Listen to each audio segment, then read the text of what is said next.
మనకు ఖర్చుకు ఒక 1/2 ఇంచ్ అయితే ఈ విధంగా మార్క్ చేసుకొని చూడండి. మనకు హ్యాండ్ ఇచ్చారు కాబట్టి సేమ్ ఈ హ్యాండ్ అంతా మనము కొట్టేసుకుంటే సరిపోతుంది. అయితే నేను ఇక్కడ ఎక్కువ ఎందుకు ఫోల్డ్ చేశానో చూడండి. మనకు మార్జింగ్ అయితే ఎంత పెట్టుకున్నాం బ్యాక్ సైడ్ అంత మనం ఎక్కువ ఫోల్డ్ చేసుకుంటే మనకి ఇక్కడ వరకు కరెక్ట్గా వస్తుంది. పన్నా చిన్నగా ఉంది కాబట్టి మనకు ఇక్కడ వరకు కరెక్ట్గా మనకు లూజ్ వస్తుంది. ప్లస్ ఇక్కడి వరకు మార్జింగ్ వస్తుంది అన్నమాట.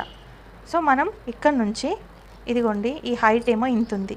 మనకు కుచ్చు కొంచెం పెద్దగా కావాలి కాబట్టి చూడండి, వాళ్ళు ఇక్కడ వరకు పెట్టారు కాబట్టి మనం ఈ విధంగా ఇక్కడ పెట్టుకొని ఎక్కడైతే డౌన్ ఉందో అక్కడ డౌన్ తీసుకుంటే మనకు ఈ విధంగా అయితే కుచ్చు పెట్టుకోవడానికి క్లాత్ ఎక్స్ట్రా చూడండి ఈ విధంగా ఇలా వచ్చేస్తుంది.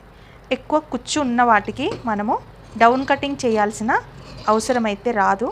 ఎందుకంటే చాలా డౌన్గా కటింగ్ చేస్తాం కాబట్టి, ఇంకా కుచ్చు దగ్గర మనకు లూజ్గా ఉంటుంది కాబట్టి మనం ఎక్కువ డౌన్ కటింగ్ చేయాల్సిన అవసరం అయితే ఉండదు.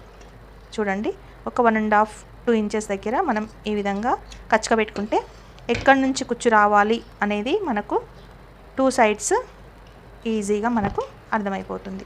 చూసారు కదా. ఇప్పుడు ఈ క్లాత్ని మనము జాయింట్ వేసుకుంటే సరిపోతుంది. ఇలా మనం క్లాత్ ఉన్న దగ్గర ఈ విధంగా దీనిపైన మనం మార్జింగ్ ఎంత మార్జింగ్ ఉందో అంత మార్జింగ్ వరకు వేసుకొని మిగతాది యాస్టీస్గా మనం ఇది ఎలా ఉందో అలా కట్ చేసుకుంటే మనకు జాయింట్ కూడా ఇది సెట్ అయిపోతుంది. చూసారు కదా.